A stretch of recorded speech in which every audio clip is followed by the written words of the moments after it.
Olá, gente, tudo bem? Eu sou o professor Hugo Matias e gostaria de convidar você para a nossa turma virtual.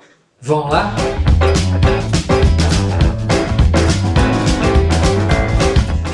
Olá, gente, tudo bem? Estamos aqui para mais uma aula. Nós vamos falar agora sobre o que são grupos e como os grupos nos influenciam, tá? Vamos lá!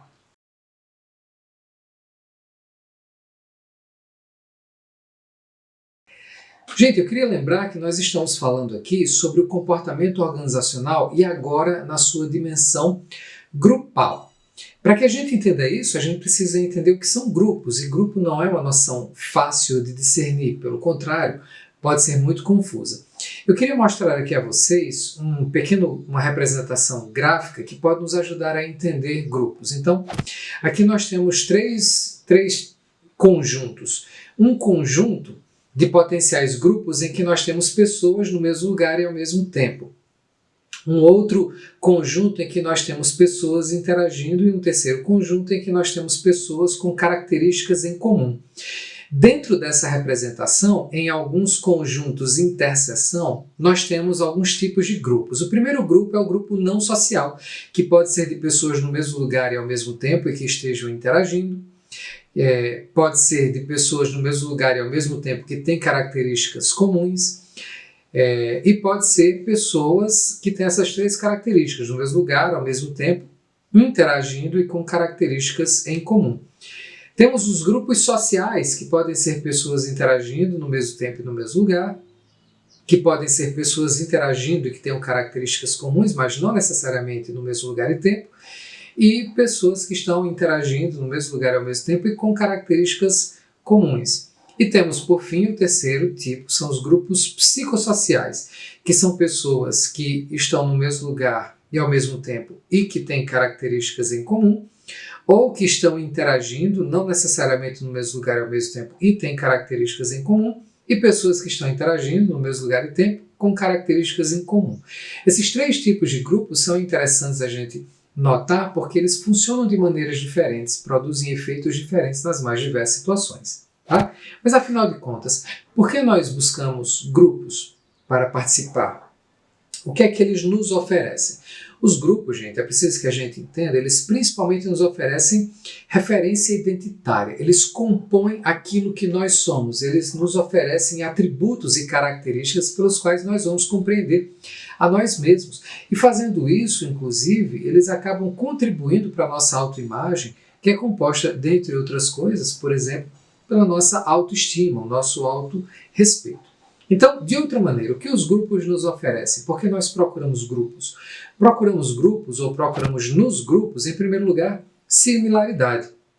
A semelhança entre um indivíduo e os membros de um determinado grupo tornam esse grupo atraente para ele. Né? Nós gostamos de estar com aqueles que nós supomos serem semelhantes a nós mesmos. Uma outra coisa que os grupos nos oferecem, e é até um contraste interessante à similaridade, é que eles nos oferecem distintividade. Porque eu faço parte de um determinado grupo e não de outro, eu acabo me distinguindo de uma multidão, de uma população mais geral. A participação num grupo me oferece especificidade, permite que eu me destaque da multidão por pertencer a um certo grupo. Aliás, o grupo me oferece também, e é uma terceira razão por que nós procuramos grupos, status. Os grupos eles se tornam atraentes para a gente porque eles são fonte de valoração positiva para a nossa própria identidade pessoal. Eu faço parte de um determinado grupo porque esse grupo, de alguma maneira, contribui para o valor que eu tenho na sociedade. O fato de eu fazer parte de um grupo me dá acesso a esse valor. Em quarto e último lugar, os grupos promovem redução de incerteza. Como nós vimos na aula anterior, vou colocar aqui no card, sobre influência social, uma das coisas que os grupos nos oferecem são informações sociais. Isso nos ajuda principalmente a agir em situações de incerteza, de ambiguidade e, portanto, reduz a nossa potencial ansiedade. Os grupos, mesmo os grupos não sociais, eles promovem em nós diversos efeitos. Um dos efeitos mais importantes e conhecidos é conhecido como facilitação social. E isso ocorre simplesmente por estarmos na presença de outras pessoas. Isso causa em nós algum tipo de excitação, e essa excitação promove um efeito, por exemplo, se estamos desempenhando algum tipo de tarefa. Se a tarefa é simples, e a tarefa é simples se nós temos para ela uma resposta dominante, essa excitação melhora o nosso desempenho. Se estamos realizando uma tarefa complexa, e isso significa que se é complexa é porque nós não temos para ela uma resposta dominante, algo que nós já sabemos fazer, isso costuma piorar o nosso desempenho. Isso foi constatado, por exemplo, no experimento interessante de 1982, realizado por Michaels e outros colaboradores. Eles observavam uma partida de bilhar, que é um tipo de sinuca, em que as pessoas que jogavam estavam na presença de espectadores. E aí o que é que eles observaram? Quando se tratava de um expert, de alguém que sabe muito bem jogar aquele jogo, na presença de espectadores o seu desempenho melhorava de maneira sensível. Mas quando era um novato, alguém que não era tão experiente nesse jogo, a presença de espectadores piorava o seu desempenho. Esse é um fenômeno conhecido já fazia muito tempo. Uma outra pessoa, chamada Norman Triplett, um pesquisador e observador arguto, em 1898, havia observado, por exemplo, em ciclistas, um fenômeno semelhante. Quando os ciclistas pedalavam sozinhos, eles iam numa velocidade, mas quando eles estavam acompanhados, eles acabavam correndo mais rápido nas suas bicicletas. Ele fez outros experimentos que incluíam, por exemplo, experimentos com crianças em parques de diversão, observando que quando as crianças competiam na presença de outras pessoas, o seu desempenho costumava ser bem melhor nessas tarefas. O que é que explica o fenômeno da facilitação social? É que na presença de outras pessoas nós ficamos em estado de alerta, principalmente quando supomos que estamos sendo avaliados. Isso nos deixa, em certa medida, ansiosos, em ansiedade da avaliação. E essa presença de outras pessoas acaba também nos distraindo, isso gera um conflito de atenção. Eu tenho que prestar atenção no que eu estou fazendo e nas outras pessoas. Então isso exige mais de mim atenção, e uma maior atenção pode gerar, por exemplo, um melhor desempenho. Agora, existem outras situações em que, mesmo estando na presença de outras pessoas, nós não temos a percepção de que estamos sendo avaliados. Aliás, se estivermos na presença de muitas outras pessoas, a nossa percepção pode ser de que não somos sequer notados. E isso, em vez de causar em nós excitação, acaba gerando em nós algum tipo de relaxamento, com um efeito muito diferente. O nome desse efeito é indolência social. Ele foi observado, por exemplo, muito cedo por um engenheiro chamado Max Ringelmann, em 1913, que fez uma observação interessante. Numa competição, por exemplo, de cabo de guerra, cada indivíduo fazia um esforço X se ele estivesse sozinho. Mas se ele estivesse no cabo de guerra participando de um grupo, o seu esforço individual caía. Ele se esforçava menos como parte de um grupo do que se esforçava quando estava sozinho. Esse efeito de indolência social ele foi observado em vários outros tipos de experimento. Isso tem a ver com o relaxamento decorrente de não ser avaliado. Em um grupo que participa de um cabo de guerra, fica difícil medir e até mesmo avaliar o esforço individual.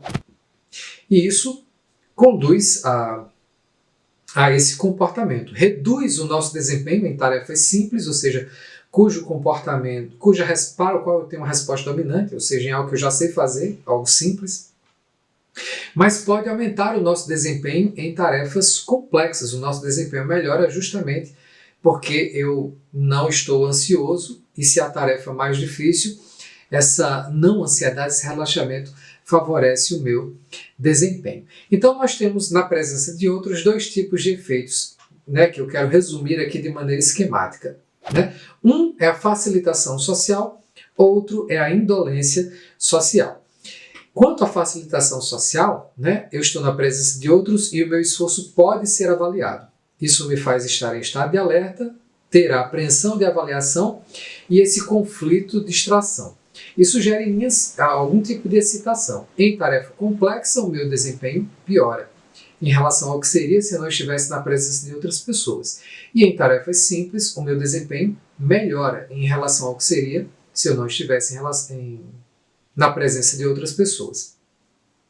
Então, quanto à indolência social, na presença de outras pessoas, o meu esforço não pode ser avaliado, nas situações em que ele não pode ser avaliado. Nesse caso, não há apreensão, e eu experimento, na verdade, relaxamento.